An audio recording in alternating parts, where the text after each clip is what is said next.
Hola y bienvenidos a otro vídeo del curso de Kubernetes. En esta ocasión vamos a ver qué son los namespace y también cómo usar los contextos para cambiar entre unos y otros. Un namespace es una forma de agrupar recursos en Kubernetes. Esto permite que podamos gestionar un grupo de recursos y aplicarles en su totalidad pues diferentes cuotas, políticas de seguridad o un control de acceso. Vamos con el vídeo.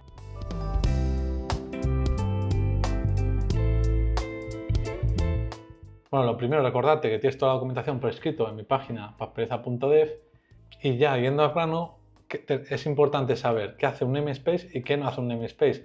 Por defecto ya hemos dicho que es una agrupación lógica de recursos, pero no los aísla ni a nivel de seguridad, ni RBAC, ni a nivel de cuotas.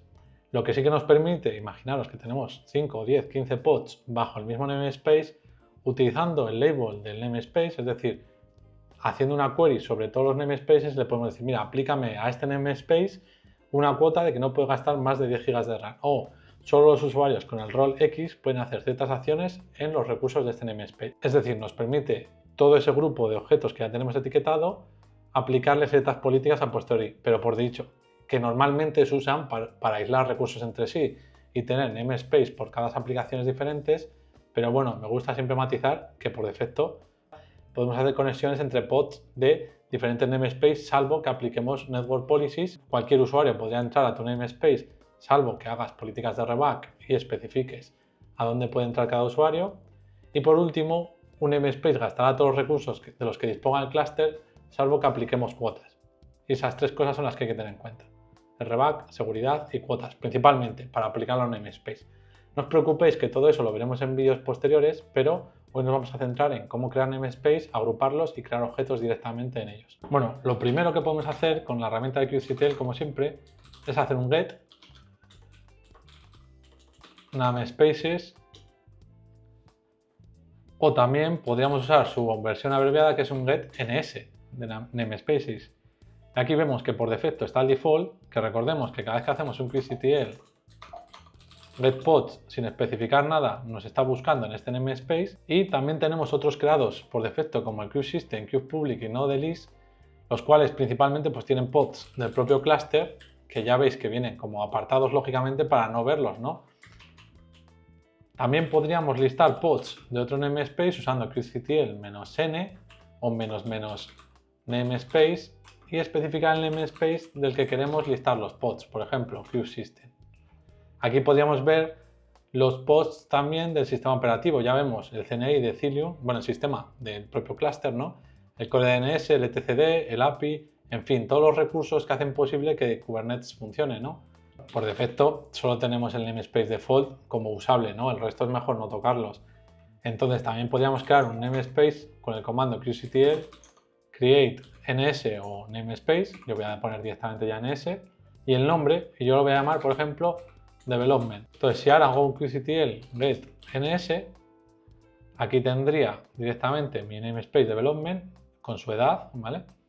Y yo podría directamente, cuando hago un kubectl, un run para crear un pod, como hice en el anterior vídeo, el de los pods, os lo dejo aquí la lista, y hago run nginx --image igual a nginx, y hago un kubectl getPods, vemos que por defecto se me vuelve a crear en el espacio por default, pero aquí en todos los comandos del kubectl podría poner un "-n" o "-namespace", y voy a poner solo "-n" por abreviar ya directamente, y podría ir al espacio development, y aquí vendría que, oye, pues en este espacio de development no tienes nada, ¿vale?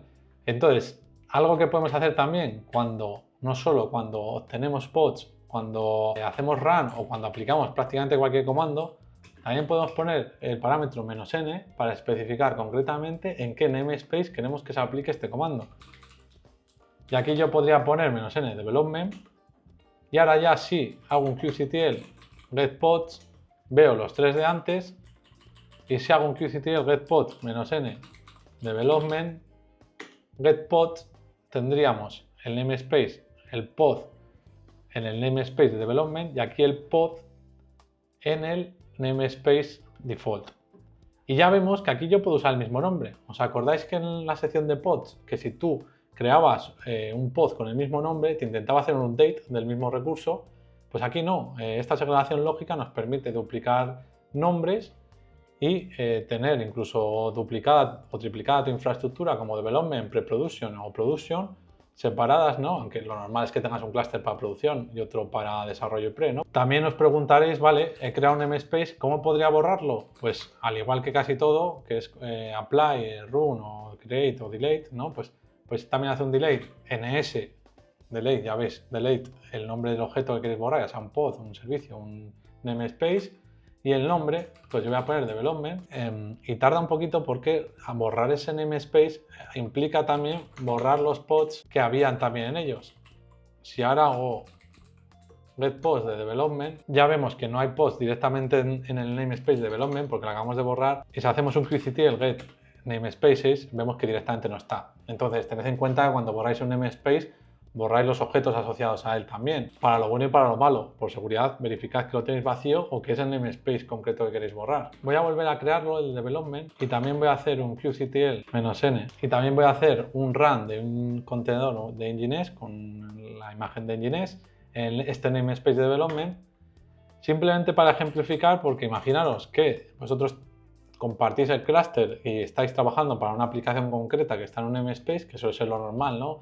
Asociar namespaces con las aplicaciones, pues acabaréis hasta el gorro de hacer siempre qctl-n y el namespace en el que estéis trabajando. Entonces, aquí repasando el vídeo de conceptos, vimos por encima lo que son los contextos, y recordemos que cuando tú haces el qctl config view, tú ves la configuración del usuario, el contexto al que te está conectando el clúster, y aquí en el contexto puedes especificar no solo el clúster al que quieres conectarte, sino también al namespace por defecto.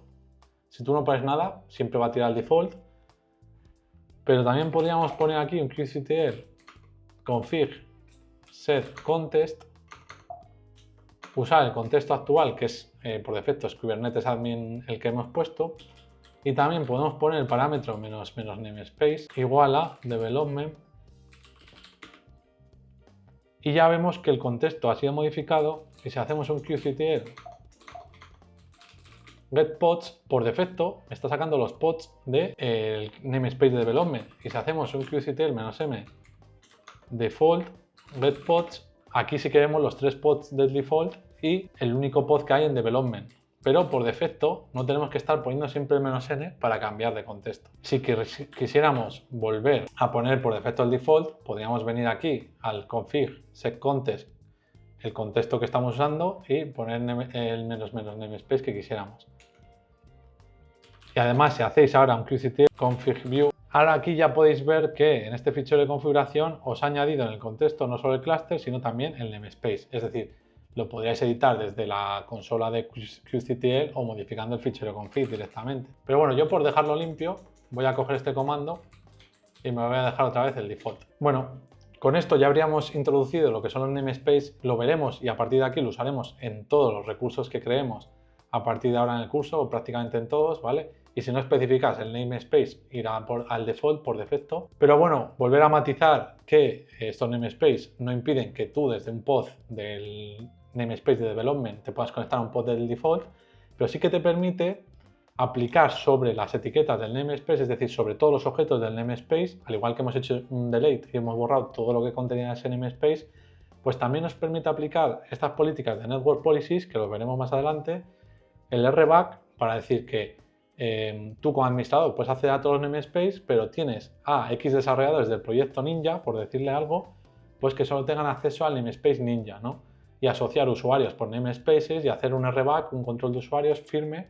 Y por último también podríais, si imaginaros tuviéramos en el clúster 80 GB de RAM, pues por darle 10 GB de RAM a cada namespace o los que quisierais. También te permitiría separar y segregar los recursos. Bueno, espero que os haya parecido interesante este vídeo.